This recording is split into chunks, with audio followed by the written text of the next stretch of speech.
video is about eyes for your little amigurumi bunnies, specifically the little cotton rabbits patterns.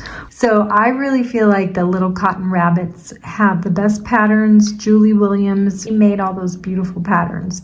So I just wanted to share with you about the eyes, because in the past I've been using floss, like your regular DMC floss, and it's a 6-strand. And what I would do is I would tie a knot, and I'll show you how to do that in a second, and then use that for the eye.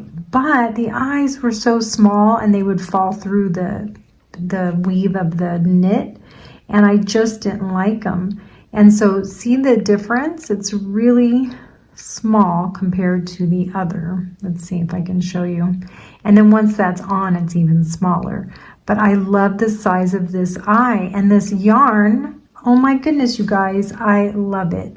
So this is the Yarn Bee Studio 72 in black, and I got it on sale. Can you believe it? Or actually I got it on clearance, should I say, for $1.49. And I was so happy because it's normally $5.99.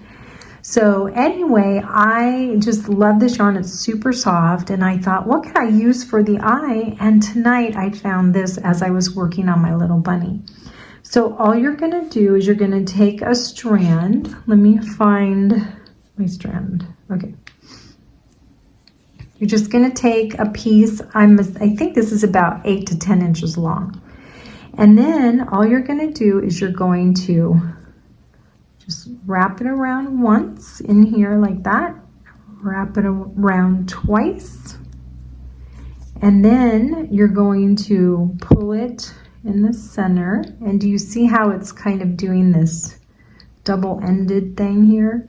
And you just pull it and drag the pieces together and just tighten it down. And it forms the perfect size knot. Can you see that? Maybe it's better on the white. But anyway, so then what you do is, I already have this one on my needle, and it is a little bit thicker, so you just kind of fray the ends, and then you can just slip it over the end. So I fray the ends, and then I go really close to the end and fold it over like that. And then I'd take this end and I would just slide it over that piece, and it goes right through. So I'm not going to unthread this one to show you because sometimes it's a pain. So then what you do is you take the yarn and you kind of bring it down to the end a little bit. You have that knot in there. And then I already have the little spot marked right here, but I'm just going to go in here, and then I'm going to push it through the opening in the bottom of the head, and then I'm just going to pull it through. So you kind of have to get a grip on that needle.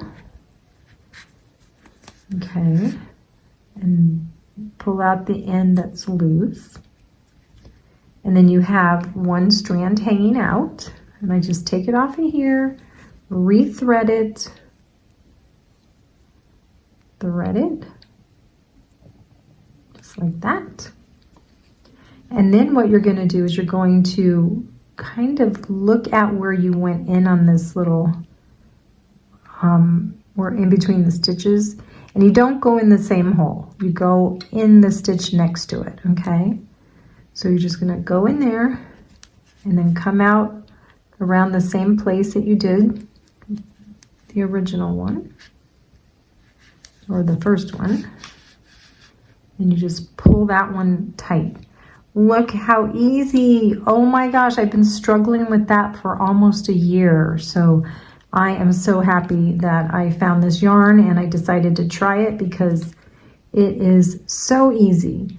And then I'm just going to take off the needle, and then all you do is, of course, if you're familiar with this, you just tie it twice in a knot.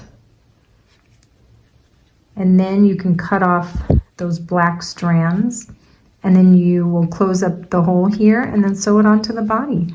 But look how easy. I'm so excited, you guys. I hope that helped you if you're struggling like me with the eyes for your little knitted and crocheted toys.